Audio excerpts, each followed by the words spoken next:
Hello everybody, my name is Mark Glazier. I am the founder of NutraBio Labs, here to talk to you tonight a little bit about protein and protein scams.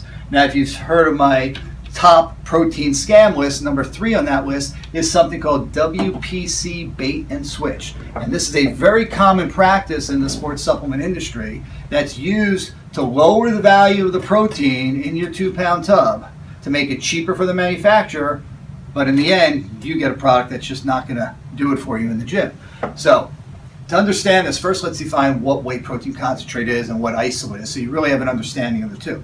So they're both, whey protein concentrate and isolate start out the same. They come from whey. Whey is garbage. It's 90 some odd percent fat, lactose, and sugar. So they take that stuff and they filter out all of that garbage. And the amount of the filtration is what changes the classification from whey isolate to whey concentrate or vice versa.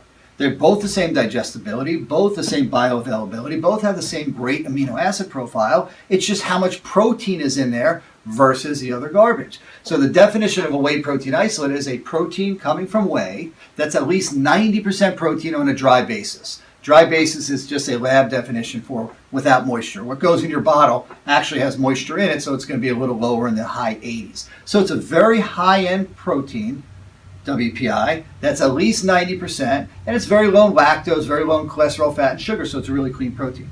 The definition, and these are all defined by the USDA, by the way. The USDA defines whey protein concentrate similar as a protein derived from whey. That's a minimum of 25% and a maximum of 89.9% protein value. After that, it's classified as an isolate. So there's a big range in there. There's a 65% range of protein value that a whey protein concentrate can be and still be classified and put on a label as a whey protein concentrate. And that's the start. That's the first part of the scam. Because if you just see the word whey protein concentrate on a label, you have no idea if it's 80% protein product or some subpar 35 or 25% protein product. So understanding that, you start to see the whey protein concentrate can be good or bad. Whey protein isolate by itself always has to be good. Now that doesn't mean that every whey concentrate is a bad product. The most common whey concentrate that everybody's heard of is WPC 80. That's the highest grade. 80% protein, very close to WPI, which is 90, 10% difference, which means more lactose. If you're lactose intolerant, you can't use it probably. A little more sugar, a little more fat, a little less protein and amino acid. An economical version, but still a very good protein compared to WPI. Both are great proteins. Try and find one though. Very, very difficult. Because nobody out there, I shouldn't say nobody, we list it, and there are now 1 or 2 companies that do it as well, but nobody really lists what type of whey protein concentrate because the federal regulations don't really require you. So when you look on all these bottles of protein on the shelves, you'll just see the term whey protein concentrate. You'll rarely, if ever, see WPC 80 or WPC 34. Because that kind of tells the consumer what's in the product, and companies don't want you to know that. So what is this WPC 34? Well, there's a lot of classifications of commercially available whey protein concentrate. WPC 34, 45, 60, 75, and 80. And those numbers are the protein value of it. WPC 80 is very high, WPC is low, 34% protein. There's actually lower ones. You can't see my hand down there, but there's 25% whey protein concentrates. And this is where the bait and switch tactic come in. What companies do is they take their protein and they market it all around how great whey protein is, how great the amino acid profile is, how it matches the amino acid profile of muscle tissue, how it helps grow muscle, repair muscle, how its bioavailability and digestibility are so great. But that's the bait.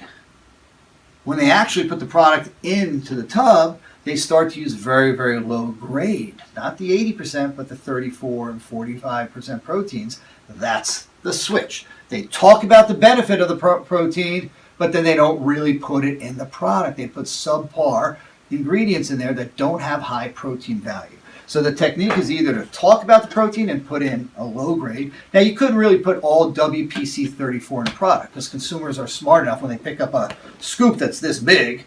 Wow, that's a huge scoop, 75 grams to get 25 grams of protein. They're going to figure that out. So what companies will usually do is they blend. They'll take whey protein 34%, whey protein 80 or something else, and they'll blend it down to get just to the ratio they want so they can get the cost of the bottle. See, that's all they're thinking of is how low they can get the cost, get it into the consumer, and the consumer doesn't notice it. It's not too low that they figure it out, but it's right in that range where they don't notice and they buy the product. And interesting about the code is, like I said earlier, you don't have to put the type of whey concentrate on your label, but worse is, if you're using 2 or 3 whey concentrates, nobody even lists that. They just still use the term whey protein concentrate. They don't say whey protein concentrate 34, then 80. It's 2 separate ingredients, or 3 or 4 ingredients that a lot of companies put in there, but they don't list any of them. They just list it under a general term, whey protein concentrate. You, the consumer, have no clue, no idea what is in this product. Now, if you've listened to any of my other seminars, you'll always know I never talk about protein without talking about the protein ratio. And that's something you all have to know. It's easy to do, and that tells you everything about this product. You look at the supplement facts label, and where it says protein, that's the protein per serving, you take that number and divide it up into the serving size, which is right up here, and that gives you your protein value. That tells you how much of this 2-pound tub is actually protein. And that's a very important number because people usually just look at 2 tubs. They're both 2 pounds, so they look at the price, 2 pounds, 2 pounds. They don't get as far as understanding that this 2 pound might only be 44% protein, while this 2 pound could be 88% protein, twice as high. That's the number that matters because everybody just shops 2-pounders or 5-pounders, and worse, sometimes they look at the protein per scoop and say, oh, this one's 20 grams, this one's 30, this one's better. No, that has nothing to do with it. That doesn't tell you anything. You must take that number and divide it into. You must take the protein and divide it into the overall serving size to get that ratio. And if you go out to some stores now and you start pulling products off the shelf, you're going to be very surprised to see that you're going to do that ratio calculation, and products that are not meal replacements or gainer products that were adding other, fiber, fat, sugars in it to make it a full meal. No, you're going to take just pure protein products off the shelf, and you're going to do that protein calculation and expect it to be in that 80% range, and you're going to see stuff down at 44, 48, 50, 55, 60, 69% protein. And then you're going to see that, and you're going to start wondering, well, what the hell's the difference, the balance of that? If it's 44% protein, where's the other 56? What is it?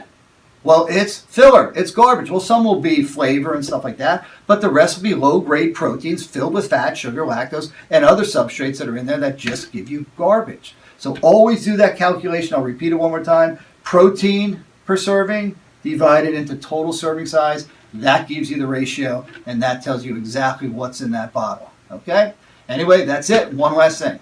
If it says whey protein concentrate on the bottle, whether it's in a proprietary blend or not, if it doesn't show the classification of WPC80 right on the supplement facts panel, do not buy it because you don't want to take the chance that the product is garbage. One caveat is, if you do your protein calculation and it's up at 75 to 80%, then you know it's still a good product there. So now you got an idea of what WPI is, what WPC is, what the different classifications of WPC are, why companies do this bait and switch tactic, and why those protein values go from 90% all the way down to like sometimes 40% of what's in the bottle. You can look at a label and you can understand it. Thanks for listening, and see you next time.